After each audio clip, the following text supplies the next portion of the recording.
Welcome back to my government service blog for government service. आज हम आपको कुषाण वंश के बारे में बताएंगे।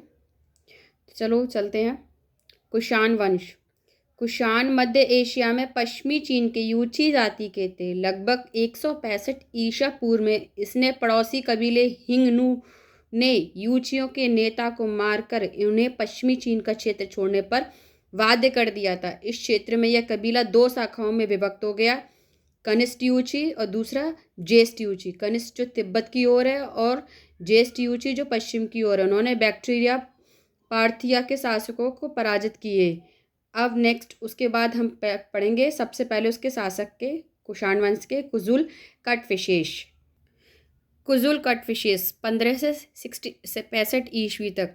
भारत में सबसे पहले कुजुल कटविशेष नामक कुषाण शासक ने आक्रमण कर पश्चिम और उत्तर प्रदेश पर अधिकार कर लिया। उसने केवल तांबे के सिक्के चलवाए।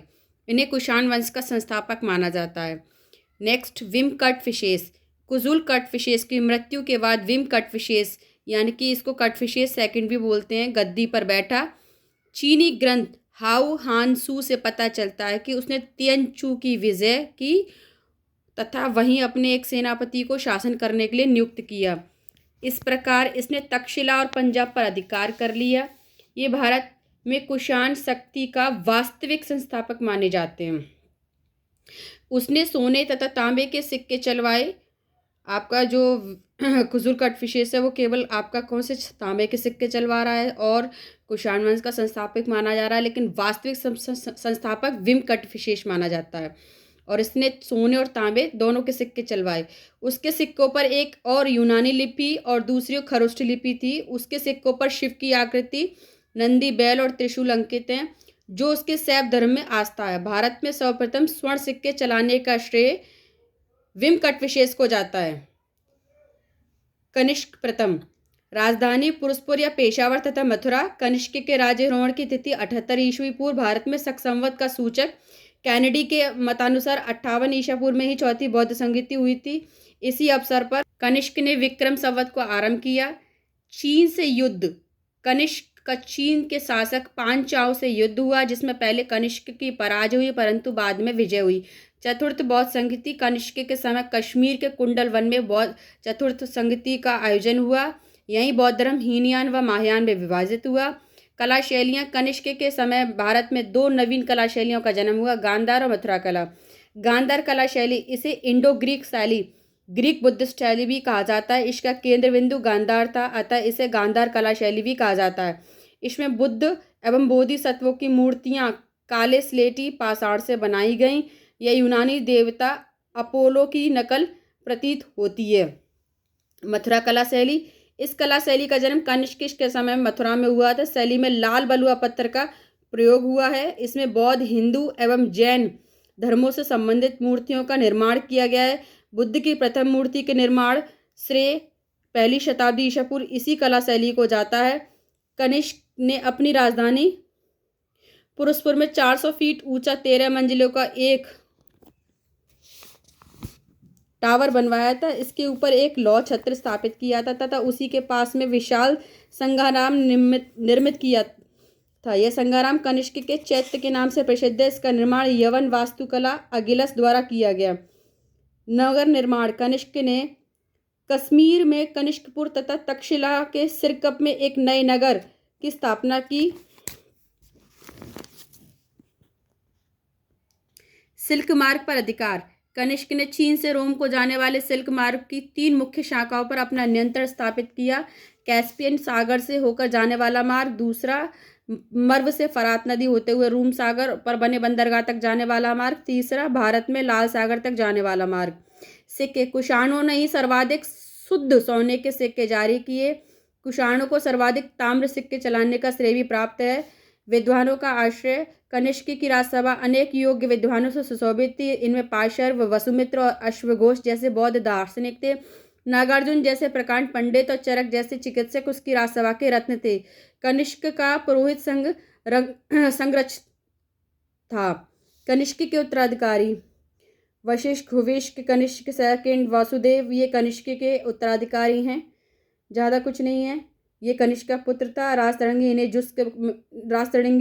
इन्हें जुस्क कहा जाता है। हुविष्क, इसने कश्मीर में हुस्कपुर नामक की स्थापना की। यह शिवा विष्णु का उपासक था। इसने चतुर्भुजी विष्णु के सिक्के प्राप्त हैं।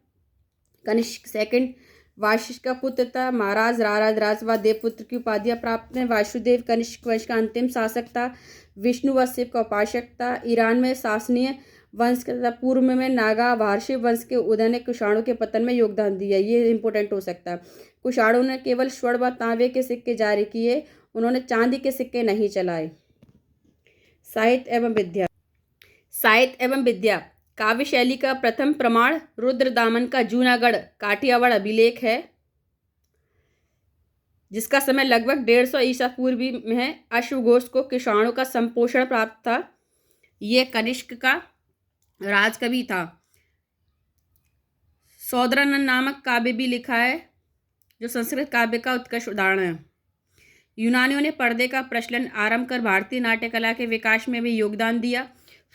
चूंकि पर्दा यूनानियों की देन थी, इसीलिए यह यवनिका के नाम से जाना जाता है।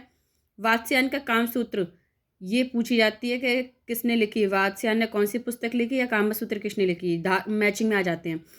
धार्मिकेतर साहित्य का सबसे अच्छा उदाहरण है। यह रीति शास्त्र या कामशास्त्र की प्राचीनतम पुस्तक है, जिसमें रीति और प्रीति का विवेचन किया गया है। चरक संहिता तथा भरत मुनि का नाट्यशास्त्र इसी काल में लिखा गया।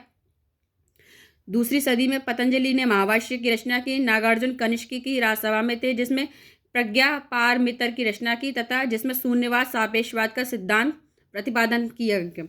शिल्प एवं उद्योग। व्यापार एवं विनिमय में मुद्राओं का प्रयोग मौर्योत्तर युग की सबसे बड़ी देन है। इस काल का प्रमुख उद्योग वस्त्र उद्योग था। साटक नामक वस्त्र के लिए मथुरा वृक्ष के रेशों से बने वस्त्र के लिए मगध, मलमल के लिए वंग व पुंड क्षेत्र तथा मसालों के लिए दक्षिण भारत प्रसिद्ध था। व्यापारिक प्रगति के कारण शिल्पकारों ने शिल्प श्रेणियों को संगठित किया। श्रेणियों के पास अपना सैन्य बल होता था। निगम का प्रधान सृष्टि, श्रेणी का प्रधान प्रमुख, पूरा का प्रधान ज्येष्ठक। श्रेष्ठियों को उत्तर भारत में सेठ एवं दक्षिण भारत में सेठी या चेट्टियार कहा जाता था। मौर्योत्तर काल में ही शैव धर्म के अंतर्गत पाशुपत संप्रदाय का विकास हुआ, जिसके प्रवर्तक लकुलेश को माना जाता है। इस काल में भागवत धर्म का विकास हुआ, जो वैष्णव संप्रदाय से जुड़ा है। कृष्ण के उपासक भागवत कहलाए थे। भारत में सबसे पहले बुद्ध की मूर्तियों की पूजा महायान शाखा द्वारा की गई थी। ये एक बार फिर से हम चरक के दरबार के, कनिष्क के दरबार के कुछ विद्वानों को देख लेते हैं, क्योंकि ये मैचिंग में कई बार आते हैं, इनकी पुस्तक आती हैं। तो चरक कनिष्क के राजवैद्य थे। चरक को शल्य चिकित्सा का प्रेरणा एवं उनकी पुस्तक चरक संहिता को शल्य चिकित्सा का प्राचीनतम ग्रंथ माना जाता है। भारतीय चिकित्सा शास्त्र का विश्वकोश है, जो कि महर्षि आन्य के उपदेश पर आधारित है। अल-बरूनी ने इसी औषधि शास्त्र का सर्वश्रेष्ठ ग्रंथ बताया। इसी औषधि शास्त्र को अश्वघोष राजकवि थे। चौथी बौद्ध संगीति के मुख्य अतिथि व उपाध्यक्ष थे। वसुमित्र ने चौथी बौद्ध संगीति की अध्यक्षता की। मातृचेट अर्धशतकम के लेखक हैं। संरक्षक कनिष्क के राज पुरोहित थे।